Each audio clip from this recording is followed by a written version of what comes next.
Well, ladies and gentlemen, we're really proud to have our speakers with us today and members of the Committee for Dulles. And I'm very proud to introduce Elizabeth Keys, who's the president and co-founder of Flying Fox Unmanned Aerial Vehicles. They are a pioneering drone service company that delivers critical site intelligence and mission critical construction, infrastructure, and public safety sectors. With a background in marketing, laser and radio frequency technology, and entrepreneurship, Elizabeth brings a unique interdisciplinary perspective to the rapidly evolving field of aerial data acquisitions. Since founding Flying Fox in January of 2019, she has led the company's growth into a trusted provider of RTK mapping, thermal engineering, and secure data workflows, helping clients streamline operations, mitigate risk, and make smarter decisions without the burden of adopting new technologies in-house. Dan Keys is a vice president of operations and co-founder of Flying Fox, where he oversees all aspects of field deployment, technical execution, and service delivery across commercial and public safety sectors. Drawing on over 2 decades of frontline experience from the fire department to the U.S. Capitol Police, Dan blends operational leadership with a commitment to safety, efficiency, and mission-driven excellence. His early career as a firefighter and emergency responder saw him direct unmanned aerial vehicles, assisted situational awareness and thermal mapping during structural fires and rescue operations. He then served with the U.S. Capitol Police, leveraging UMVs to enhance the protection of the members of Congress from the threats of explosive devices and weapons of mass destruction. At Flying Fox, Dan has built and led scalable systems to support RTK precision mappings, small unmanned aerial aircraft systems integration, thermal surveying, and secure data workflows, empowering enterprise clients to adopt aerial technology without adding staff burden. Please welcome Elizabeth and Dan. You're on mute. Thank you. You're Thank welcome. you, Georgia. That was a sparkling introduction. I appreciate that. We're really excited to be here today. We're in the field, so you're getting a genuine Flying Fox UAV experience here. Thanks for bearing with us with our background here. Let me share my screen. So I've said it a couple of times, we're excited to be here today. And share with you a little bit about Flying Fox. We recently joined the Committee for Dulles, as we're in the area pretty much daily, and we want to continue supporting the Dulles corridor and evolve our support of the airport activities. In today's presentation, I trust you'll identify ways that we can partner with you, as drone technology offers a variety of solutions and a wide range of stakeholders. We also would like to offer ourselves out as a resource to you as being experts in this arena. The video that you just saw, we aren't able to show most of our projects because of the nature of the clients that we work with, but these are some of the some images and videos of areas in the airspace that we are allowed to show. So just to give you a little taste of some aerials in the area. Here.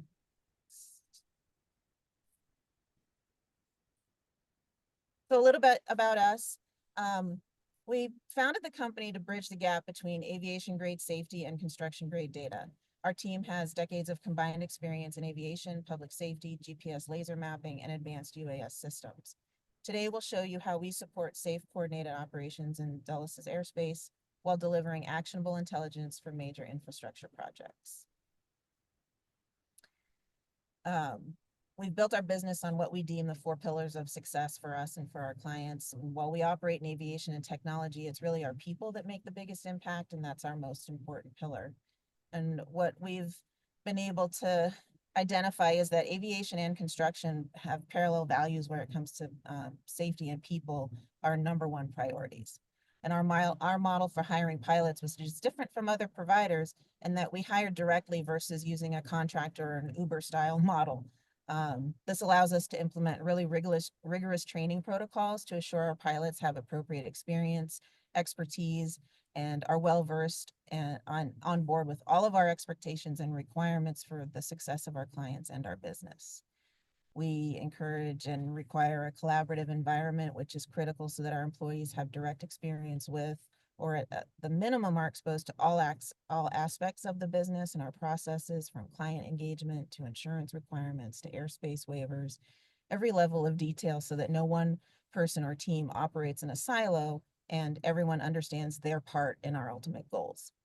The ADM, I personally take that very seriously and require that our company applies the system throughout the day in all of our decision making.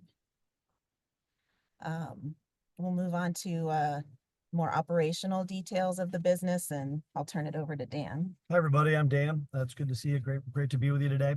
So as we all know, operating in and around this area can present a lot of challenges. There are multiple federal agencies that have really high standards for safety, for information, and we comply with everything in one of those standards. We take that approach of being safe very seriously, and like Elizabeth said, the ADM is something close to our heart. The airman's decision-making model is something that we really want to make sure that we do the best we possibly can. We leverage every tool that we possibly can when we do our work. We work directly with the FAA to get waivers and COAs, and we work directly with the tower at Dulles, and we communicate with them almost daily. In order to maintain aware in the field, we have a ADS-B in, and then we also have remote ID out so that everybody can see where we're operating. We actually, in our trucks are set up technologically so that it's almost like an aircraft, or that we can track the aircrafts that are around us. Helicopters for us are a big thing that we try to avoid. In our airspace deconfliction, we do everything we possibly can to do that.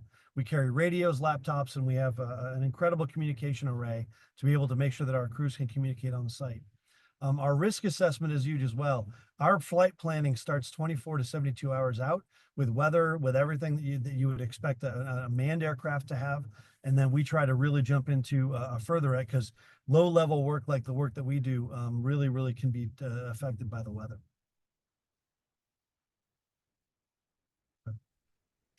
Security is also very important to us. The vast majority, and that's part of the reason why Elizabeth alluded to that we can't share our work with you. We would love to share photos because everybody loves that drone footage. But data management is huge for us for our security. We process everything in-house, and we have to do processing. A lot of our clients are data centers, and they don't want their information from their buildings and their subterranean work to actually be on somebody else's cloud. You don't want to be Google and have your stuff stored on Amazon cloud or vice versa. We also maintain, because we fly in the DC area, we fly in the flight restricted zone, we fly in the SEFRA. We have to maintain a chain of custody of everything that we possibly have. We have SOPs that depict all that stuff, and even down to our GPS equipment and drones and other stuff. The big thing that I'm sure that we're going to have a conversation on, and I look forward to hearing your thoughts on it, is the manufacturing of drones and the use of Chinese drones versus American drones. And we're kind of doing everything we can to use. We have some American drones that we don't have NDAA compliant drones, but we're looking into purchasing the next series of NDAA compliant drones to be able to do work. Our clients are starting to demand more of data security. And I think the broken link in that chain, what people don't realize, is that everything in that chain of security starts with every component. And the vast majority of components that we get, even the NDAA compliant drones, have to be really strict about the transformers and the things that they use inside the controllers down to the motors that power the props, to make sure that they're manufactured in America. So that's something that we're dealing with every day as well. Some of our solutions that we offer, high resolution orthomosaics and 3D modeling. That's something that we do for a lot of our clients, for the vast majority of our clients. They use that to do earthwork calculations, volume calculations. They use it also to do progress monitoring and reporting. And then from that, they jump into doing risk and safety mitigation and documentation. And that is the vast majority of our work right now. The mapping is gigantic in you know, the data center community and construction community. But then there's also a lot of public safety applications for mapping. There's also a lot of applications like thermal imaging and thermal inspections that we do. And we really work on doing cross-functional data integration so that everybody gets the information and everybody can work the information the same way. There's a number of portals that we use. We can process into 150 different processes, so we can integrate with CAD and we can integrate with a lot of other construction stuff. And we can really bring a lot of tools to the plate in a myriad of different avenues and a myriad of different venues. One of our other objects, like was alluded to in our background, and it was, I don't know if I can live up to most of that, is that we have a big public safety support and emergency management support. We do help with a data assessment. We do a lot of site security for people. So not only are we flying to do, you know, the construction work, but we're also jumping into other areas to try to provide, you know, trusted solution sources for everyone else around. These are just to give you an idea of some of the clients and the sites that we work on and business partners that we work with on a daily basis. This is a little snapshot of who those folks are. And I'll add a couple other things. One of the things that's interesting about our company is that we hold the most authorizations in the area to fly as close as we possibly can to Dulles. That's part of the reason why we joined the organization, is that we want to be actively involved in the community. We also, like Elizabeth said earlier, we want to bridge the gap. We want to bridge the difference between aviation and construction, because there's a lot of parallels. And I feel like there's a lot of ways to bring everybody into the same culture and community. And we also we really want to help people integrate drones into their solutions the best way possible. And it, you know, for people that fly 40 to 80 hours a week, or for our crews that do all that work, we have to maintain up on the FAA rules and regulations. And it's a challenge and it's hard. And I know one of the gentlemen earlier today said that, you know, they're very interested in trying to come up with it. The civil application and maintaining a standard application and maintaining proficiency and currency on all the things that are drones, while they're not required by the FAA, there's some currency that required to be a skilled operator. One of the things that we put ourselves above a lot of our competition is the fact that our pilots are second to none. And when they step on the site, they operate safely and they achieve the data. There's not a lot of reflies. There's you know, we aim to be efficient and safe as long as possible.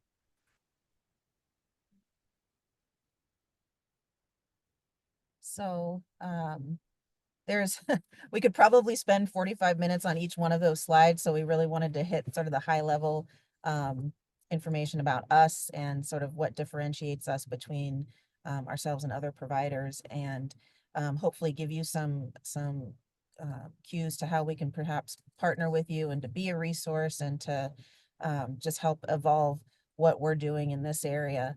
And I imagine that you hopefully have some questions for us, so we wanted to leave plenty of time. Elizabeth, let me just ask, I'm just curious, how many employees does Flying Fox have? Is it just the two of you, or do you have others? We have we're a relatively small group. We have a handful of pilots, and so we're pretty small. But we're growing, which is important. Yeah. We're running into the same challenges that everybody has with employment. Is you know, the work, believe it or not, the field work is actually quite challenging. Like, I'm sure you guys are aware, it's been pretty hot the last couple of days and the last couple of weeks, and a lot of people don't. What we're finding is the younger age group people don't necessarily want to be out in the dirt. They don't want to be out in the sun, and they don't want to be outside all day long. And for some odd reason, when people associate drone work, they think it's more like playing a video game. Well, for us, it's a major tool. And so bridging the gap in that is a little, it poses a challenge. So That's definitely one of our biggest challenges is employment and hiring and finding the people, like Dan said, that can make that can have that desire and that focus and be able to manage the requirements of having, you know, the aviation mindset, combining it with construction management. And it's not easy.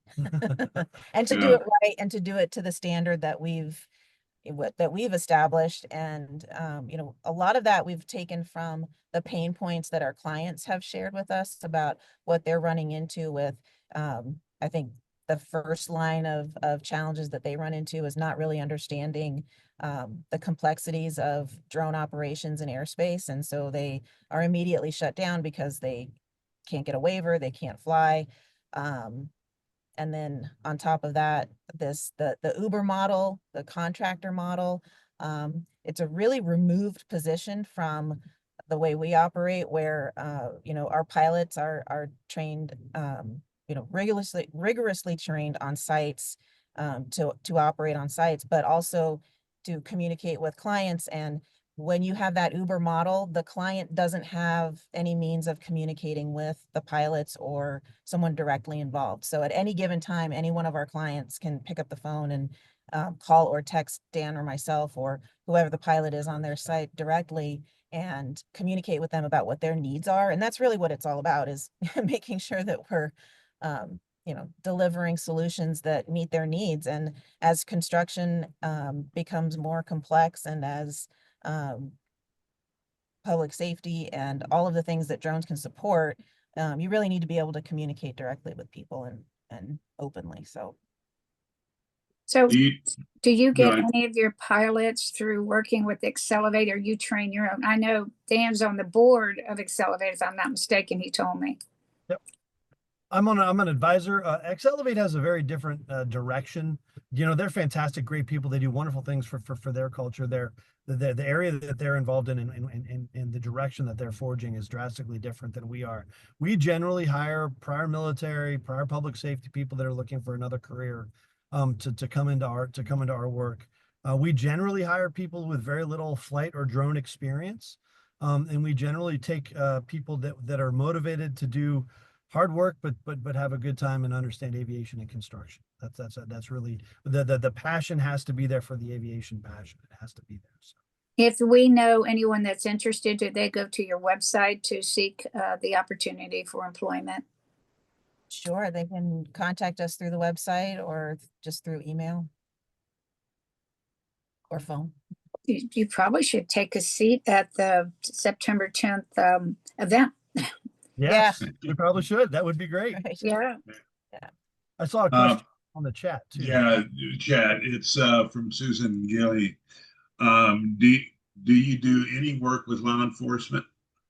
There are a variety of different ways that we can do work with law enforcement. We have not done operational work with law enforcement. We work with law enforcement every day, meaning to do the work that we do. Right now, I'm sitting across the street from the tank farm at Dulles Airport. We're literally sitting on the other side of 28 on a major data center over here. In order to fly here, we notify the air marshals, we notify TSA, and we notify Force Protection at CIA. We notify a lot of other. My background, I'd be happy to work with law enforcement. There are some stipulations in working with law enforcement that we also need to be aware of, and there's a lot of legal considerations about surveillance and doing that the appropriate way. Okay. Folks, if you have questions, you can either kind of chime in or just raise your hand and I'll recognize you. Sheila. So you asked the question about law enforcement. How about fire and rescue? I know there's different protocols that fire and rescue have that perhaps police have not been able to get. Yeah, they both share the same protocols when it comes to flying the airspace. The FAA has been really about allowing people to operate drones in the area. Being someone that has been worn both hats, the big problem and they, it's just like everything else. When there's a new technology, that emerging technology comes out, everybody gets the grant money, everybody gets the equipment, and then they forget that there needs to be a sustainability plan.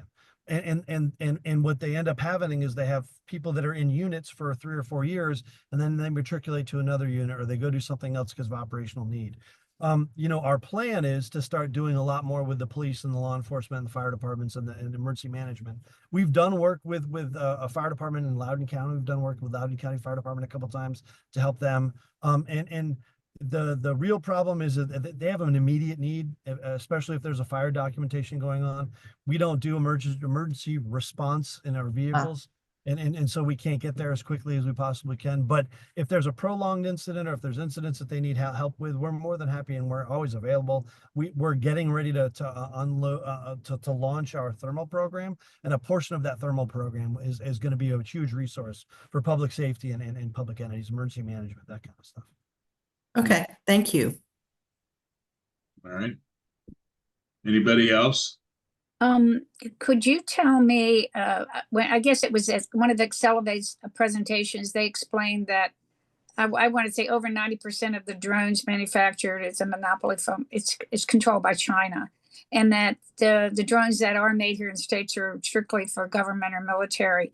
Are you seeing private companies start to make drones that we can see the opportunity to buy and not be concerned about products coming from overseas that can be where the data might be manipulated? Sure. I think first, to understand what data manipulation and data situation, we need to have an understanding as to what kind of what data security looks like.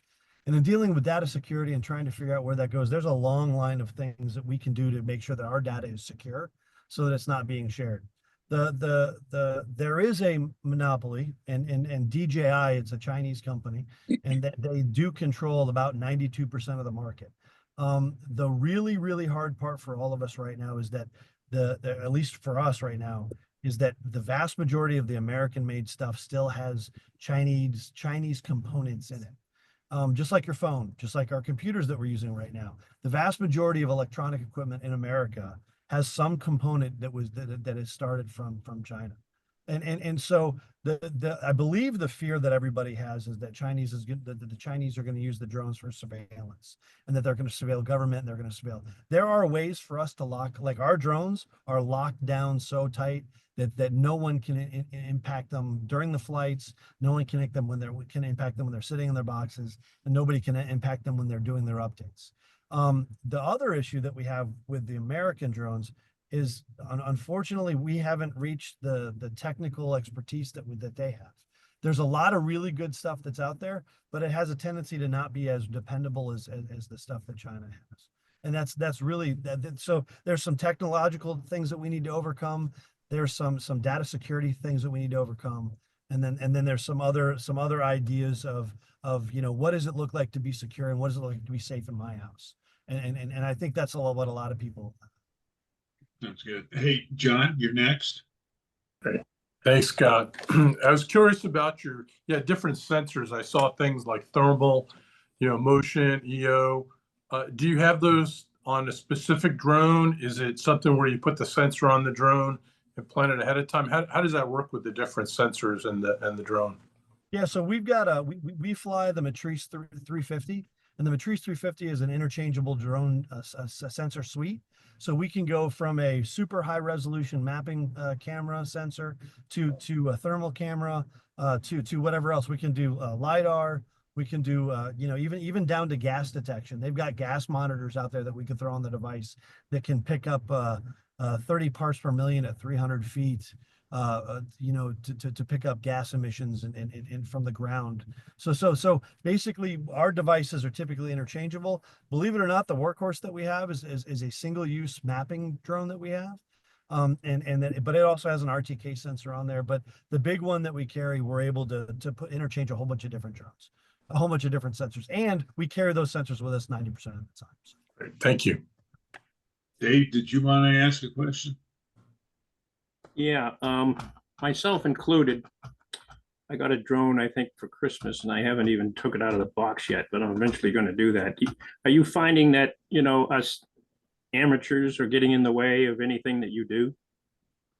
So, I mean, I wouldn't call everybody amateurs. I would call them, consumers. I think that the goals of what you guys do and the goals of what we do are different. We don't have a whole lot of problem because the vast majority of the times that we're flying in airspace. Believe it or not, when we're flying in airspace, it's pretty secure. There isn't a whole lot of people jumping up into airspace to fly, because I think the FAA has done a really good job. And the TSA has done a really good job locally here of raising the elevation that people need to understand that they can't fly. We've been on a couple sites where they've had other commercial drones like us on, and because we use all the tools that we do, we deconflict the airspace as quickly as possible. If we've been on a couple sites where out away from the Dulles airspace, like out in the country where we've been flying, and we've noticed like a kid flying a drone or something like that. And typically what we do is we land and we let them enjoy themselves, and then we'll continue our mission. So we really try to, like I said, deconfliction is our biggest thing. That's the biggest way we deal with that type of work. All right. Thank you. Before I go to Alejandra, I want to recognize that we have Supervisor Walter Alcorn who has joined us. So welcome, sir. Thank you for being with us. Oh, no, Alejandra? the train. Alejandra, you want to? Yes, There you go. I just want to just give a feedback in regards to hiring employees. I know a good way to go is, for example, Nova or George Mason.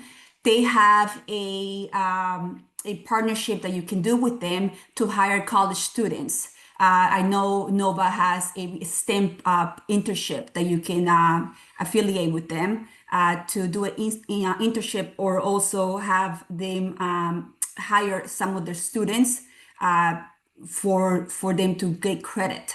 And they have to work, obviously, and they have to get credit. So they're more focused on actually going to work, and they will actually commit. And they're younger, so they're more coachable. So that's just it's something to think about. Thank you. That's great. That's great feedback. Thank you very much. Absolutely. All right. Are there any other questions? I have one. If you, Elizabeth and Dan, if you had to kind of look into the future, 5-10 years from now, I mean, there's this big discussion that Amazon will be delivering packages, DHL, FedEx. How is that in the motion? And if so, how is it possible to have that happen without, it's almost having sort of like a highway for these vehicles, for these products to be delivered. I just don't see how it would work. Can you kind of enlighten us on that? So in my personal perspective, I think that there's going to be a big shift. I think that you're going to see them managing their assets with drones. I think when you get down to like pharmaceutical medicines, medical devices, I think that industry, blood, I think you'll see a lot of use in that. It's going to be almost impossible. I know at our house, we get 10 to 12 boxes a week. And I can't imagine that Amazon would send a drone to my house 10 to 12 different times to bring boxes to my house so that we can get all the stuff that we get. I think that, the sheer massive shipping that would take in that sense to do consumer-based shipping, I think it would be really hard. I think you're going to start to see pharmacies use it first. I think you're going to start to see blood banks use it first. And I think, but as we all know, the bureaucracy of the world, the FAA is working really diligently to try to define the airspace. And when you look at that, when you look at the breaking down of the airspace and the beyond line of sight and the flying autonomously and all the other things that are in touch with it, they're pushing for that because they identify that there's a commerce level in it. But I think the long and the short of it is, I think you're going to start to see a lot of people abandon.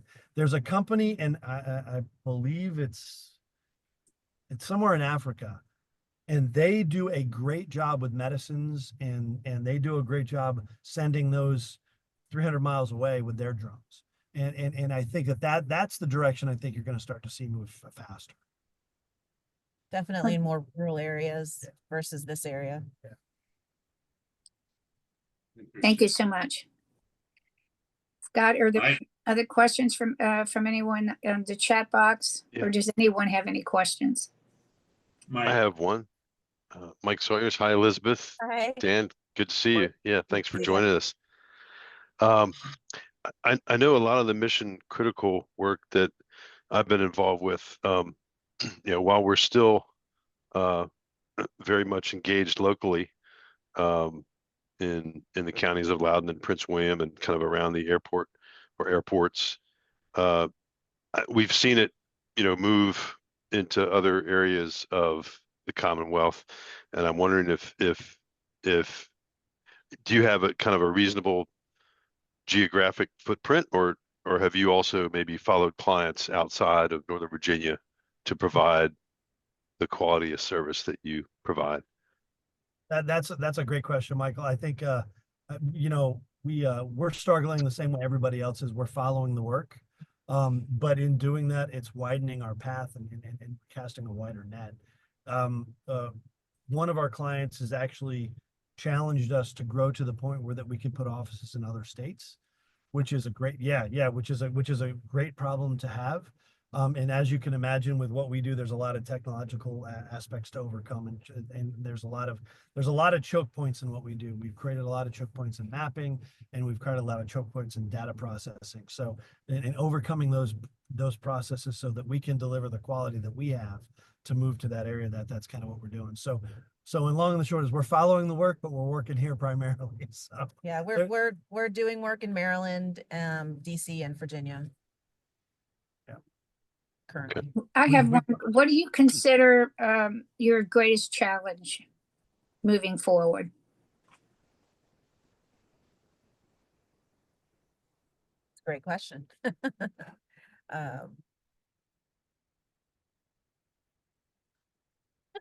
You I mean, baffled us. yeah.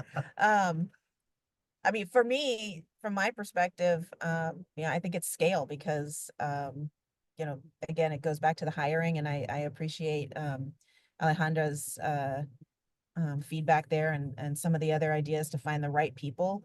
And I'm finding that just like even with clients, it's finding the right clients and the people who are able to adopt and embrace and appreciate the data and what can be done with it. It's the same thing with hiring. You've just got to find the right people. And that's been the biggest challenge. And I think that even across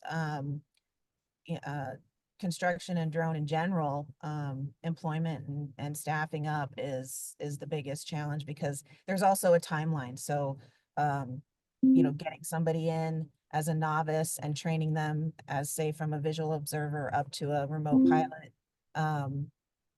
like a crew chief, which is our highest level, that could, it's taken some time. So the between time and finding the right people, I think that will continue to be a challenge from my perspective. We have. I think operationally, there's a bazillion solutions to everything. And that's part of it's the good and the bad of this industry, is the constant changing of technology and obsolescence and then evolution. But there's always something new on the horizon, and it makes it fun and exciting to get new technologies in. Thank you. Thank you so much. I admire both of you for what you're doing. It's fantastic. Thank you. John, and then Logan. Great. Thanks, Scott. I have one comment and a question. The comment is, kind of building off what Georgia talked about with drones for distribution logistics. I would love to see Anita with our transportation and economic development talk about what that might be. As we build into this cargo concept, I'd rather we at least see about what we do to control it. I know Michael's on board here with the call, but it wasn't really part of the master plan. What does that mean? How do we look forward into the future? Maybe it's something we could just have a roundtable. We don't need to turn it into an event, but I'd love to have a deeper conversation on that. And then the question is, Elizabeth, I was wondering if you've taken a look at the drone policies, the UAV and drone policies. I know Fairfax has a pretty robust one. A couple of counties have. Any thoughts on those policies, how they've helped you or hurt you, and any suggestions? I'll answer it. I know I was towards Elizabeth. So the initial draft of the what is it, the ITC, when they put out for the drone policies in Fairfax County, and when they wrote those, again, they don't really affect us. They're going to protect their parks, and that's fine. That's great. As long as you're doing work lawfully, we found an incredible amount of people that are willing to work with you. And it's not restrictive. We haven't had any occasion for any restriction. Even like one of the videos that we showed earlier, we were less than 75 feet from the Capitol complex in DC. So it's been our experience that if you're willing to work within the rules, you know, people are willing to work with you. And as long as you've got a good history and as long as you show a dedication to doing things the right way, then you can work around some of them. So, you know, I think the challenge when it comes to legislation and the challenge when it comes to the ecosystem for drones is making sure the people that are writing the laws are writing them that are reasonable. And we want to preserve people's property. We want to preserve their privacy, but we also don't want to hinder growth and hinder technological advancement.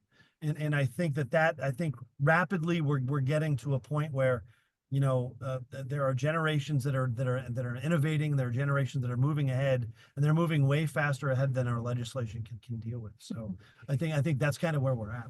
So I hope I answered that, John. Okay. Yeah, hi. I do, I guess, a couple part question. One is, what companies or industries or practices are your services disrupting? Or are there none and you're simply layering on top of what was already being done by your clients? And then two is for your business. I'm just curious whether there's, keeping with the disruptive theme, whether you see anything on the horizon, whether it's legal, as you just alluded to, or technological or whatever, anything disruptive for your line of business, either positive or negative. Yeah, again, I'll start, and I'm sure Elizabeth will chime in. I think the biggest thing that we were fearful of about being disruptive was that we're not, people so often when they do what we do, they kind of view us as though we're surveying, and we don't approach it as though we're surveying. We try to make it so that we're an additional layer to them. We're providing the same data basically that they are, and we're using their data as the basis, and they are 100% more accurate. I don't even know the percentage, but they're more accurate than we are when it comes to certain aspects of the construction. But when we approach it as a site logistics, site information platform, that it basically gives the same elevations and the same northing and easting with them, then we almost work in concert. And we've actually found that the surveyors are more than readily willing to let us do the work that we're doing, and they support us readily and on. As for the challenges that are coming at us for the disruption in the legislation, I think that there's a lot to be said for you know, there's a lot to be said for what's coming at us in federal oversight. And there's a lot to be said in pushing some of that federal oversight down to the state level. And I believe, you know, I don't know if you all remember, but when the drones were flying around New Jersey, the Fed wanted to push a lot of that legislation, or the state wanted in New Jersey, wanted to know what was going on. I think that's a double-edged sword for states and counties. I think when states and counties start to get a hold of that and they start to realize that in Fairfax County, there are 52 drone flights today, that they're not necessarily going to want to be involved with that. And I think the infrastructure is there in the federal system and within the airspace for everybody to know what's going on in that sense. This is something we could talk about for hours and hours and hours, Logan. And I think for me, you know, just making sure that commerce continues and that growth continues for everybody that we work with is really the most important thing, and that we continue to be stewards of the industry, and we continue to be the example, where that when people look at what a quality pilot, what a quality deliverable looks like, that they look at us and they continue to look at us in that direction. So, Any other questions? I'm not seeing anything. Georgia, I'll go ahead and make my closing comments, and then you can wrap it up. Okay, Does that work? perfect. All right. Well, first of all, pardon? Thank you. thank you, everybody.